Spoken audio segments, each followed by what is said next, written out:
عورت کی تخلیق کا حیرت انگیز واقعہ۔ عورت کی تخلیق مٹی سے کیوں نہ ہوئی؟ بسم اللہ الرحمن الرحیم۔ جب اس دنیا میں انسانوں کا نام و نشان تک نہیں تھا، ہر طرف خاموشی تھی، نہ کوئی جانور تھا، نہ زندگی کا کوئی نشان، تب ایک دن اللہ رب العالمین نے اپنے تمام فرشتوں کو حکم دیا کہ اے میرے فرشتوں، میرے عرش عظیم کے قریب سب اکٹھے ہو جاؤ۔ اللہ کے حکم پر بے شمار فرشتے روشنی کے موانی چمکتے ہوئے حاضر ہو گئے۔ پھر اللہ تعالیٰ نے فرمایا کہ میں زمین پر اپنا ایک نمائندہ بھیجنا چاہتا ہوں۔ یہ سن کر فرشتے حیران رہ گئے، ان کی پیشانیوں پر سوال تھے اور دلوں میں تعجب امڑایا۔ انہوں نے ادب سے عرض کیا کہ اے ہمارے پروردگار، کیا آپ ایسی مخلوق کو زمین پر بھیجنا چاہتے ہیں جو فساد کرے گی، خون بہائے گی، جب ہم تو ہر وقت آپ کی تسبیح اور عبادت میں مشغول رہتے ہیں؟ پھر نیا خلیفہ بنانے کی کیا ضرورت ہے؟ ان کی بات سن کر اللہ رب العالمین نے فرمایا کہ اے میرے فرشتوں، میں وہ جانتا ہوں جو تم نہیں جانتے، کون میری عبادت کرے گا اور کون نافرمانی کرے گا۔ اس کا علم صرف میرے پاس ہے، میں نے تم سے مشورہ نہیں مانگا، صرف بتایا ہے۔ یہ سن کر فرشتوں کے دل لرز گئے، انہوں نے اپنی غلطی محسوس کی اور فوراً توبہ کرتے ہوئے سجدے میں گر گئے، اللہ سے معافی مانگ لی۔ پھر اللہ تعالیٰ نے اپنے 4 عظیم فرشتوں حضرت جبرائیل، حضرت میکائیل، حضرت اسرافیل اور حضرت اسرائیل علیہ السلام کو بلایا۔ حکم ملتے ہی سب حاضر ہو گئے۔ اللہ نے سب سے پہلے حضرت جبرائیل علیہ السلام کو حکم دیا کہ اے جبرائیل، زمین پر جاؤ اور وہاں سے ایک مٹھی مٹی لے کر آؤ جس سے میں اپنا خلیفہ پیدا کروں گا۔ حضرت جبرائیل علیہ السلام زمین پر آئے اور مٹھی اٹھانے لگے، مگر مٹھی رونے لگی اور گڑ گڑا کر بولی کہ اے جبرائیل، مجھے کہاں لے جا رہے ہو؟ انہوں نے فرمایا کہ میں تمہیں اللہ کے پاس لے جا رہا ہوں، وہ تم سے ایک ایسی مخلوق پیدا کریں گے جو زمین پر ان کا نمائندہ ہوگی۔ یہ سن کر مٹھی اور زیادہ رونے لگی اور بولے کہ مجھے مت لے جاؤ، مجھ سے جو انسان پیدا کیے جائیں گے وہ اللہ کی نافرمانی کریں گے۔ پھر جب اللہ کا عذاب نازل ہوگا تو میں بھی ان کے جسم میں رہوں گی، وہ عذاب مجھے بھی سہنا پڑے گا، اور اللہ کے عذاب کو برداشت کرنے کی طاقت مجھ میں نہیں ہے۔ میری طرف سے اللہ تعالیٰ سے معافی مانگ لینا۔ مٹھی کی یہ درد بھری فریاد سن کر حضرت جبرائیل علیہ السلام خالی ہاتھ واپس لوٹ آئے اور اللہ کے حضور سارا واقعہ بیان کر دیا۔ پھر اللہ تعالیٰ نے حضرت میکائیل علیہ السلام کو بھیجا، وہ بھی زمین پر آئے، مگر مٹھی نے پھر اسی درد سے فریاد کی اور میکائیل علیہ السلام بھی خالی ہاتھ واپس لوٹ گئے۔ اس طرح حضرت اسرائیل علیہ السلام بھی زمین پر تشریف لائے، مگر مٹھی کی آواز سن کر ان کا دل بھی پگھل گیا اور وہ بھی بغیر مٹھی اٹھائے واپس لوٹ گئے۔ یوں تینوں فرشتے خالی ہاتھ واپس آ گئے۔ آخرکار اللہ رب العالمین نے حضرت اسرائیل علیہ السلام کو زمین پر بھیجا۔ جب وہ زمین پر آئے تو مٹھی نے پھر وہی التجا کی اور بولے کہ اے اسرائیل، مجھے مت لے جاؤ، مجھے یہیں چھوڑ دو، مگر اسرائیل علیہ السلام نے فرمایا کہ اے مٹھی، میں تمہاری بات پر لوٹ نہیں سکتا، مجھے اللہ کا حکم ملا ہے اور میں اپنے رب کے حکم کی خلاف ورزی کبھی نہیں کروں گا۔ یہ کہہ کر انہوں نے مٹھی اٹھائی اور اللہ کے دربار میں حاضر ہو گئے۔ اللہ تعالیٰ نے خوش ہو کر فرمایا کہ اے اسرائیل، کیونکہ تم نے میرا حکم پورا کیا، میں تمہیں ایک خاص ذمہ داری دیتا ہوں، انسانوں کی روح قبض کرنے کی ذمہ داری۔ اسرائیل علیہ السلام نے عرض کیا اے اللہ، جب میں انسانوں کی روح قبض کروں گا تو ان کے گھر والے مجھ سے نفرت کریں گے اور مجھے الزام دیں گے۔ اللہ تعالیٰ نے فرمایا کہ تم فکر نہ کرو، ہر موت کے لیے میں الگ الگ سبب بنا دوں گا۔ کوئی بیماری سے رخصت ہوگا، کوئی حادثے سے رخصت ہوگا، کوئی بڑھاپے سے لوگ تمہیں الزام نہیں دیں گے۔ یہ سن کر اسرائیل علیہ السلام کا دل مطمئن ہو گیا۔ پھر فرشتوں نے اللہ کے حکم سے اس مٹی کو مکہ شریف کے قریب ایک پہاڑی پر رکھ دیا۔ بارش کی بوندوں سے وہ مٹی بھیگتی رہی۔ دھوپ سے وہ مٹی سوکھتی رہی اور یوں کئی سال گزر گئے. آخر اللہ کی قدرت سے اسی مٹی سے حضرت آدم کا پتلا بن گیا. اللہ نے فرشتوں کو حکم دیا کہ اسے جنت میں لے جاؤ. فرشتوں نے آدم سے حکم مانا اور آدم کے جسم میں مبارک کو اٹھا کر جنت میں رکھ دیا. وہ جسم لمبے عرصے تک وہیں پڑا رہا، بے روح اور بے جان. فرشتے اس کے قریب آ کر کہتے کہ یہی ہے وہ جسم، یہی ہوگا اللہ کا خلیفہ زمین پر. مگر فرشتوں کا سردار زاری جو اس وقت تک شیطان نہیں بنا تھا، وہ ہمیشہ ہنستا، تانے مارتا اور آدم کے جسم کا مذاق اڑاتا، اور کیونکہ وہ سردار تھا اس لیے کوئی فرشتہ اسے کچھ نہ کہتا. پھر اللہ رب العالمین نے اپنے چاروں عظیم فرشتوں حضرت جبرائیل علیہ السلام، حضرت میکائیل علیہ السلام، حضرت اسرافیل علیہ السلام، حضرت اسرائیل علیہ السلام کو بلایا. فرمایا کہ اے میرے فرشتوں، تم عرش اعظم پر جاؤ اور وہاں سے آدم کی روح لے کر آؤ اور اسے ان کے جسم میں داخل کر دو. اللہ کے حکم پر چاروں فرشتے عرش اعظم کی طرف روانہ ہوئے. انہوں نے آدم علیہ السلام کی مبارک روح کو قیمتی ہیرے جواہرات سے سجے ایک نورانی پیالے میں رکھا اور ادب کے ساتھ ان کے جسم کے پاس لے آئے. اس لمحے آسمان کے تمام فرشتے خوشی سے جھوم اٹھے، ہر طرف نور ہی نور پھیل گیا. سب اس کے پاک موقع میں شریک ہوئے. لیکن وہی اسرائیل جو بعد میں ابلیس بنا، اللہ کے اس فیصلے سے خوش نہیں تھا. اس کے دل میں تکبر کی چنگاری سلگنے لگی تھی. پھر اللہ تعالیٰ نے حکم دیا کہ اے آدم، اب روح تیرے جسم میں داخل ہو جائے، اور اسی لمحے آدم علیہ السلام کی روح ان کے جسم مبارک میں داخل کر دی گئی. جیسے ہی روح نے جسم کو چھوا، ان کے انگ میں جان دوڑ گئی، آنکھیں کھل گئیں، ہاتھ پاؤں ہلنے لگے اور جسم زندہ ہو گیا. دھیرے دھیرے وہ اٹھ کر بیٹھ گئے اور ان کی زبان سے پہلا لفظ نکلا الحمدللہ. یہ کلمہ سن کر اللہ رب العالمین بہت خوش ہوئے.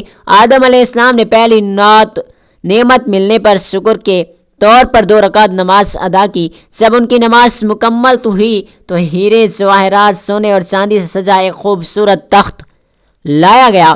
اللہ کے حکم سے آدم علیہ السلام اس تخت پر بیٹھ گئے اور فرشتے چاروں طرف ادب اور محبت سے جھکے ہوئے تھے.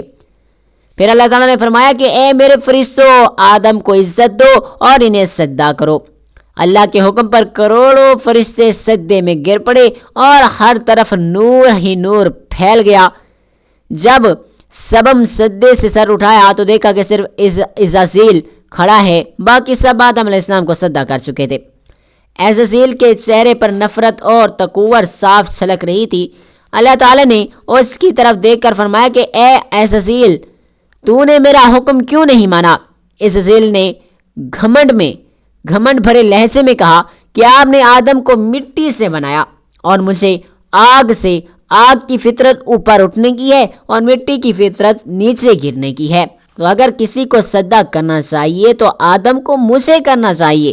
یہ سن کر اللہ رب العالمین کا غضب بھڑک اٹھا. اللہ نے فرمایا کہ اے نافرمان، یہاں سے نکل جا، تو نے میرا حکم نہ مانا، آج سے تو ہمیشہ کے لیے لعنت اور رسوائی کا حقدار بن گیا. اس لمحے جو کبھی فرشتوں کا سردار تھا وہ لعنت کے ساتھ ابلیس اور شیطان بن گیا. جب اسے جنت سے نکالا گیا تو وہ رونے لگا اور عرض کرنے لگا کہ اے اللہ، میں نے کتنی عرصے تیری عبادت کی، فرشتوں کو سکھایا، تیری خدمت کی، تیری رحمت سے کچھ مانگنا چاہتا ہوں، میری درخواست کو قبول فرما. اللہ تعالیٰ نے فرمایا کیا چاہتا ہے؟ تو شیطان نے کہا اے اللہ، مجھے قیامت تک کی زندگی عطا کر دے. اللہ نے فرمایا کہ ٹھیک ہے، تجھے قیامت تک کی مہلت دے دی گئی ہے. پھر شیطان نے کہا اے مالک، آج جس بنی آدم کی وجہ سے میں نکالا گیا، مجھے طاقت دے کہ میں ان کے جسم میں، ان کی رگوں میں داخل ہو سکوں. اللہ تعالیٰ نے فرمایا کہ یہ طاقت بھی تجھے دے دی جاتی ہے، لیکن سن لے، تو میرے بندوں کو بہکا تو سکتا ہے، انہیں گناہ کی طرف کھینچ تو سکتا ہے، مگر اگر میرا کوئی بندہ توبہ کرے گا تو میں اس کے سارے گناہوں کو معاف کر دوں گا اور میرے خاص بندوں تک تو کبھی نہیں پہنچ سکے گا. پھر اللہ تعالیٰ نے اسے لعنت دے کر جنت سے نکال دیا. اس کے بعد اللہ کے حکم سے حضرت آدم علیہ السلام کا تخت جنت الفردوس میں لے جایا گیا۔ وہاں آدم علیہ السلام کو پوری آزادی دے دی گئی کہ وہ جنت کی تمام نعمتوں کا لطف اٹھائیں، گھومیں پھریں، کھائیں پئیں، مگر ان کا دل کسی چیز کی طرف نہیں جھکا۔ وہ تنہا عبادت میں بیٹھے رہتے اور ان کے چہرے پر گہری اداسی تھی۔ اللہ تعالیٰ کو آدم علیہ السلام کی یہ حالت معلوم ہوئی تو انہوں نے حضرت جبرائیل علیہ السلام کو ان کے پاس بھیجا۔ جبرائیل علیہ السلام آئے، مسکرائے اور بولے، اے آدم، جنت تمہیں کیسی لگ رہی ہے؟ آدم علیہ السلام نے جواب دیا، اے جبرائیل، یہاں سب کچھ بہترین ہے، سکون ہے، نعمتیں ہیں، ہر شے قابل تعریف ہے، مگر دل میں ایک ایسی کمی ہے جسے میں بیان بھی نہیں کرتا۔ جبرائیل علیہ السلام مسکرائے اور بولے، ہاں آدم، میں جانتا ہوں اللہ نے مجھے اس لیے بھیجا ہے، فکر نہ کرو، بہت جلد تمہاری یہ کمی بھی پوری کر دی جائے گی۔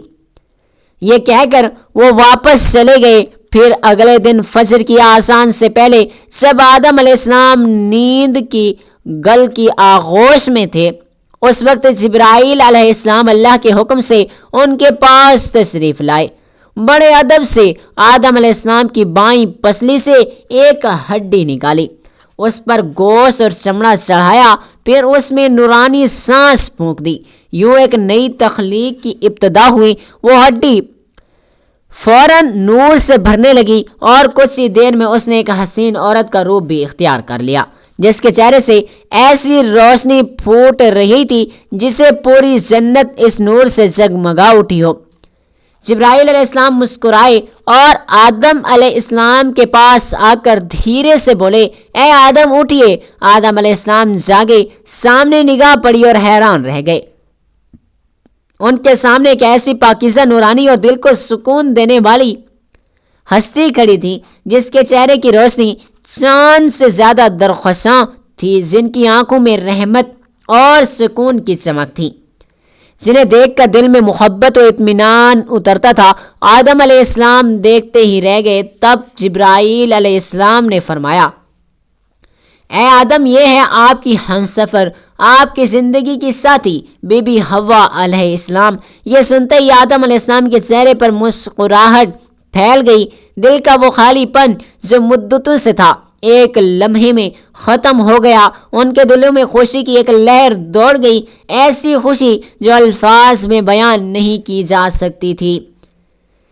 اسلامی روایت اور علماء کے مطابق عورت کی تخلیق مرد کی پسلی سے ہونے کی کئی حکمتیں بیان کی جاتی ہیں۔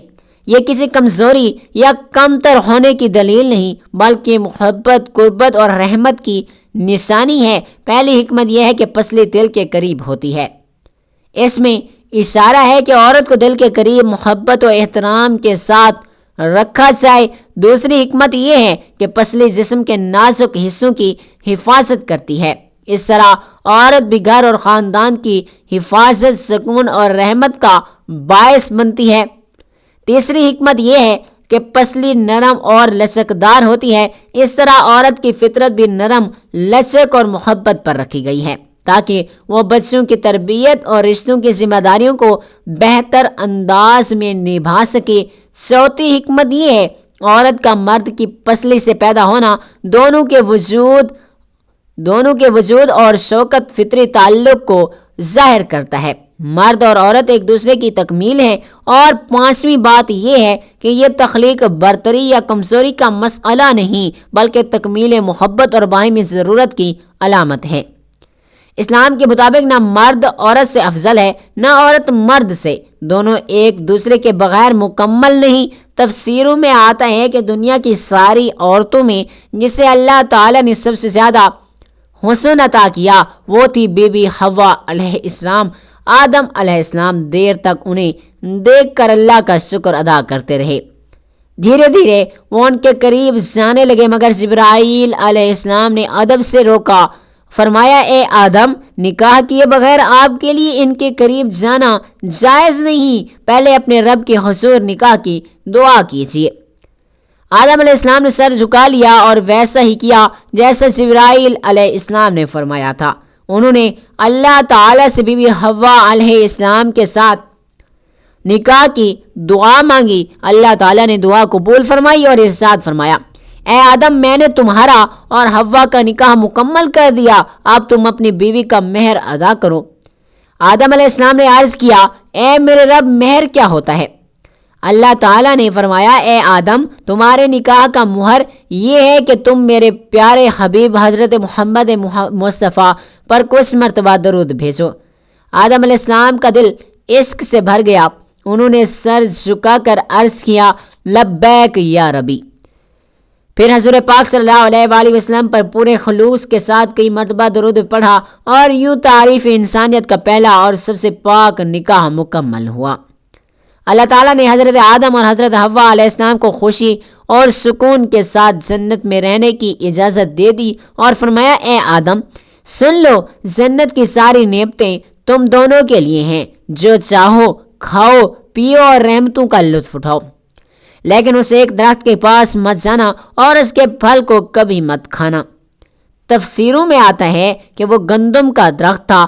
آدم اور حوا علیہ السلام جنت میں محبت اور سکون کے ساتھ رہنے لگے، ہر طرف نعمتیں تھیں اور رحمت کا سایہ تھا، لیکن ادھر شیطان جنت سے نکالا جا چکا تھا اور وہ باہر بیٹھا ہر لمحہ یہ سوچتا رہتا کہ آدم اور حوا کو کیسے برباد کروں۔ اس نے اپنے پرانے علم اور چالیں یاد کی اور وہ دعائیں عمل پڑھے جن سے وہ جنت کے دروازے کے قریب پہنچ سکتا تھا۔ آخر کار اس کی کوشش کامیاب ہو گئی، وہ جنت کے دروازے تک پہنچ گیا۔ وہاں اس نے دیکھا کہ دیوار پر ایک مور بیٹھا ہے۔ مور نے اسے دیکھا اور پوچھا تو کون ہے؟ شیطان بولا میں ایک فرشتہ ہوں۔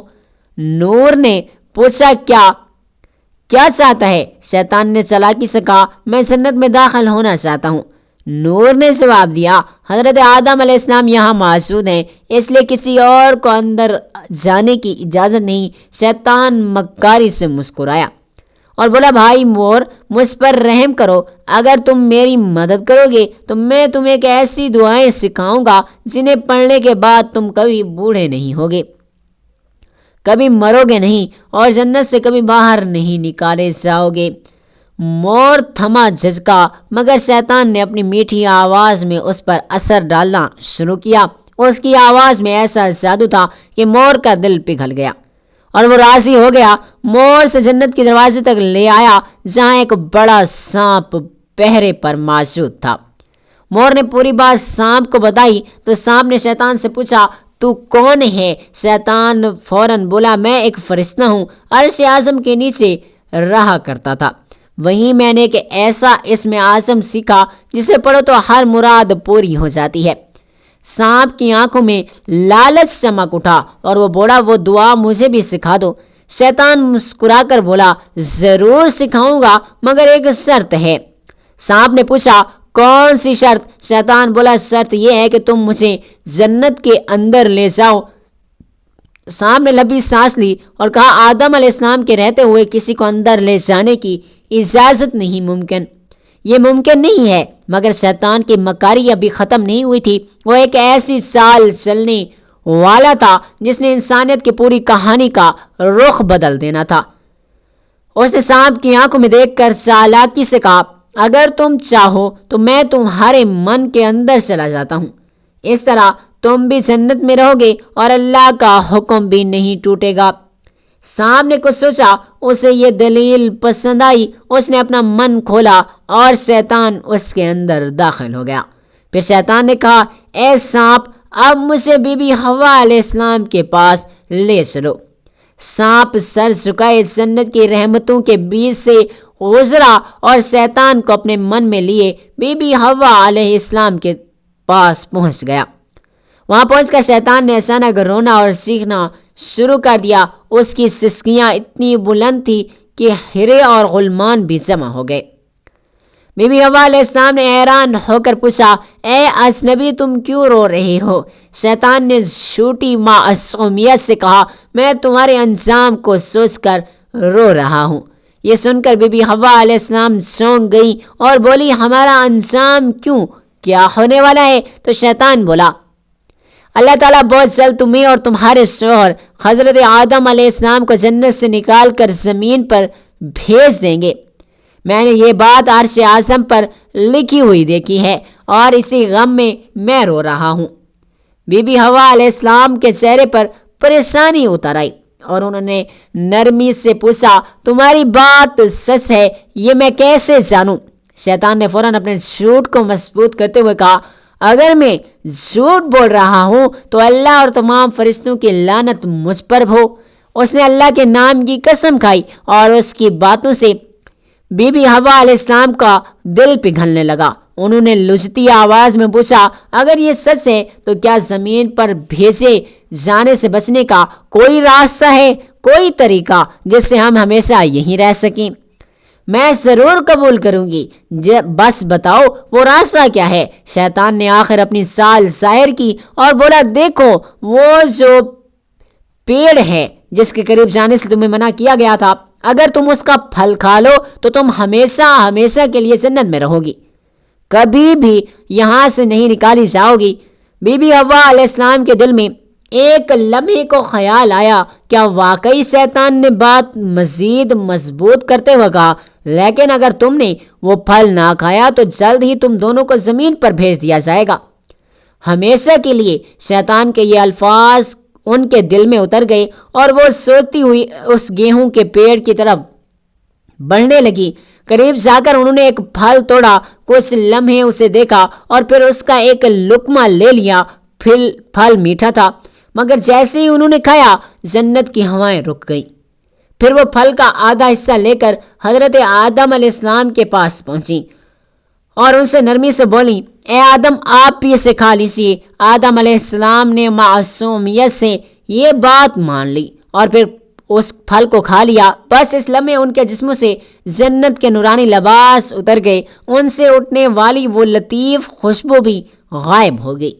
آنکھوں میں شرم، خوف اور پچھتاوے کی پرچھائیاں اتر آئیں۔ دونوں کو اپنی غلطی کا احساس ہوا اور دل توبہ کی کسک سے بھر گیا۔ اللہ رب العالمین کو یہ عمل پسند نہ آیا اور فرشتوں کو حکم ہوا، آدم اور حوا کو جنت سے نیچے اتار دو۔ حکم ملتے ہی حضرت جبرائیل علیہ السلام دوسرے فرشتوں کے ساتھ حاضر ہوئے اور آدم کو اور حوا کو جنت سے نکال کر زمین پر اتار دیا۔ جنت کی فضاؤں میں سناٹا پھیل گیا۔ کائنات کا پہلا مرد اور پہلی عورت زمین کی طرف روانہ ہو چکے تھے۔ تو پیارے دوستو، یہی وہ مقام ہے جہاں سے انسان کی اصل کہانی شروع ہوتی ہے۔ ایک ایسی کہانی جس میں امتحان بھی ہے، توبہ بھی ہے، رحمت بھی ہے اور محبت بھی ہے۔ اللہ تعالیٰ نے آدم علیہ السلام اور حوا علیہ السلام کو نہ صرف دنیا کا پہلا جوڑا بنایا بلکہ انسانیت کو پہلی سیکھ بھی دی کہ غلطی ہو جائے تو توبہ کرو، کیونکہ رحمت کا دروازہ ہمیشہ کھلا ہے۔ حضرت آدم اور حضرت حوا علیہ السلام جب زمین پر اتارے گئے تو دونوں ایک دوسرے سے جدا کر دیے گئے۔ آدم علیہ السلام سرند نامی پہاڑی پر ٹھہرائے گئے اور حوا علیہ السلام جدہ کے علاقے میں۔ دونوں کے دل میں صرف ایک ہی درد تھا، اللہ کی نافرمانی کا۔ افسوس، وہ دن رات روتے رہے، توبہ کرتے رہے اور اللہ سے رحمت کی فریاد کرتے رہے۔ کئی سال تک یہی سلسلہ جاری رہا، یہاں تک کہ اللہ رب العالمین نے ان کی توبہ قبول فرمائی اور ارشاد ہوا، اے آدم، اے حوا، میں نے تمہیں معاف کر دیا، اب تم دونوں ایک دوسرے سے مل جاؤ۔ پھر اللہ کے حکم سے وہ دونوں ایک جگہ جمع ہوئے۔ وہ ملاقات اتنی پاکیزہ اور روحانی تھی کہ اسی سے انسانیت کی نئی شروعات ہوئی۔ کچھ وقت کے بعد اللہ کی رحمت سے ان کی اولاد پیدا ہونا شروع ہوئی اور یوں انسانیت کا سفر آگے بڑھتا گیا۔ ہر طرف زندگی رحمت اور محبت کا سلسلہ پھیل گیا۔ یہی تھی اس سفر کی پہلی کہانی، ایسی کہانی جس میں غلطی تھی تو یہ توبہ بھی تھی اور رحمت بھی، اور اللہ تعالیٰ نے ثابت کر دیا کہ جو بھی بندہ سچے دل سے توبہ کرتا ہے اور اس کے لیے رحمت کا دروازہ کبھی بند نہیں ہوتا۔ حضرت آدم اور حضرت حوا علیہ السلام کی زمین پر جدائی کے بعد زندگی ایک نئے ماحول میں شروع ہوئی۔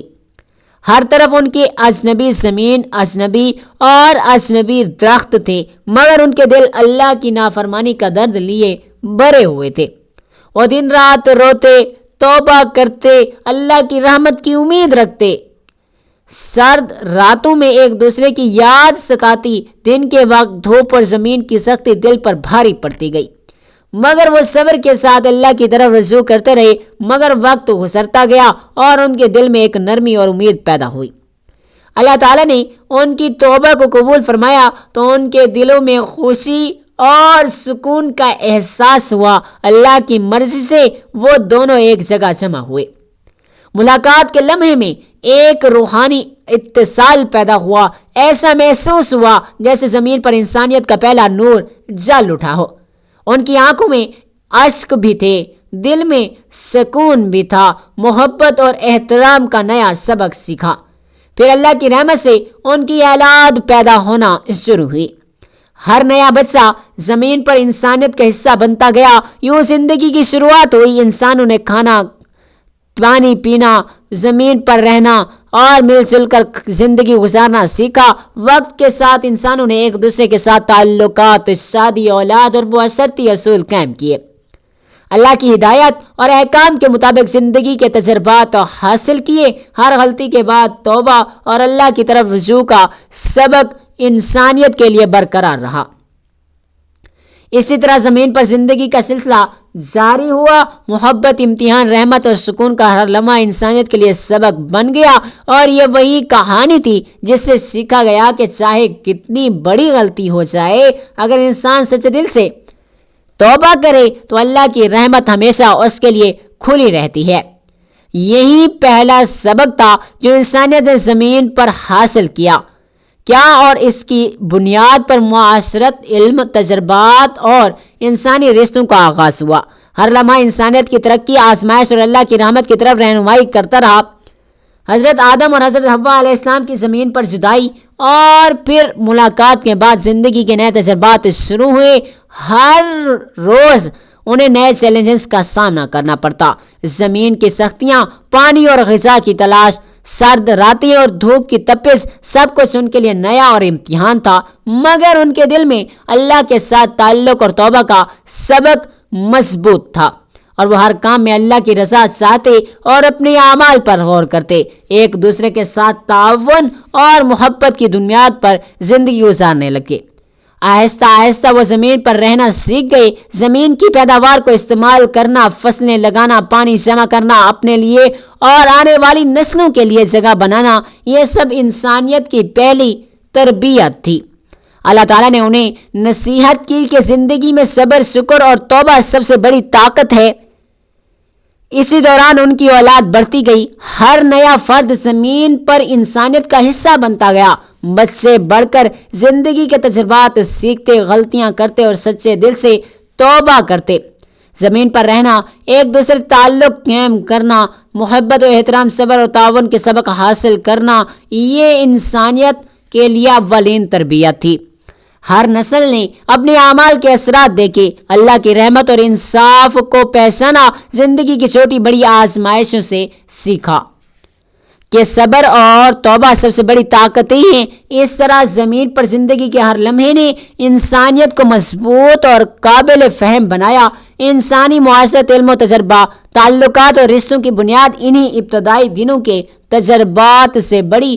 ہر انسان نے سمجھا اگر غلطی ہو جائے تو سچے دل سے توبہ کرنا اور اللہ کی طرف رجوع کرنا سب سے بڑی رہنمائی ہے۔ یوں زمین پر زندگی کے ہر پہلو نے انسانیت کو تربیت دی، اللہ کی رحمت اور رہنمائی کا سبق دیا، اور یہ سلسلہ نسل در نسل جاری رہا۔ انسانیت نے زمین پر اپنی ترقی، محبت، تعاون اور اللہ کی رضا کے حصول کے لیے یہ ابتدائی سبق ہمیشہ ہمیشہ یاد رکھا۔ یہی وہ داستان ہے جس سے ہمیں یہ سبق ملتا ہے کہ صبر، شکر، توبہ اور اللہ کی رحمت کے ساتھ زندگی گزارنا انسان کی اصل پہچان، اور اسی سے زمین پر انسانیت کی حقیقی شروعات اور ترقی ممکن ہوئی۔ نسل انسان کی ابتدا اللہ تعالیٰ کی قدرت سے ہوئی، اور حدیث میں بیان ہوا کہ اللہ تعالیٰ نے حضرت آدم علیہ السلام کو مٹی سے پیدا فرمایا اور ان میں روح پھونکی۔ آدم علیہ السلام پہلے انسان تھے، اور ان کی پیدائش کے بعد اللہ تعالیٰ نے ان کی ہمسر حضرت حوا علیہ السلام کو پیدا فرمایا تاکہ نسل انسانی کی ابتدا ہو سکے۔ اللہ تعالیٰ نے آدم اور حوا کو جنت میں رکھا اور انہیں زندگی گزارنے کی تعلیم دی۔ شیطان نے ان کو بہکا کر اللہ کے حکم کی نافرمانی کرائی، جس کے باعث وہ زمین پر اتار دیے گئے۔ زمین پر آنے کے بعد آدم علیہ السلام اور حوا علیہ السلام نے ازدواجی زندگی شروع کی۔ ان کے بیٹوں اور بیٹیوں کے ذریعے نسل انسانی پھیلنا شروع ہوئی۔ ابتدائی انسانوں نے زمین پر رہ کر اللہ تعالیٰ کے احکام کے مطابق زندگی گزارنا سیکھا۔ محنت، روزگار، خاندان، معاشرت اور تعلیم و تربیت کے اثروں پر ان پر واضح ہوئے اور وقت کے ساتھ ساتھ انسانوں کی نسل بڑھتی گئی۔ قرآن میں بھی اس بات کی طرف اشارہ ہے کہ اللہ تعالیٰ نے زمین پر انسانوں کو جانوروں اور دیگر مخلوقات سے افضل بنایا اور انہیں زمین کی آباد کاری، معاشرتی نظام قائم کرنے اور علم حاصل کرنے کی ذمہ داری دی۔ اس طرح تاریخ اور مذہبی روایت میں آدم علیہ السلام اور حوا علیہ السلام کی نسل کو انسانی تاریخ کی ابتدا قرار دیا گیا ہے۔ یوں نسل انسانی کی ابتدا اللہ تعالیٰ کی تخلیق، جنت سے زمین پر آنا اور ازدواجی زندگی سے ہوئی، اور یہ سلسلہ آج تک جاری ہے۔ امید ہے کہ آپ کو ہماری آج کی ویڈیو پسند آئی ہوگی۔ کمنٹ باکس میں اللہ تعالیٰ کے 99 ناموں میں سے کوئی ایک نام ضرور ٹائپ کریں۔ اللہ تعالیٰ آپ سب کا حامی و ناصر ہو۔ فی امان اللہ۔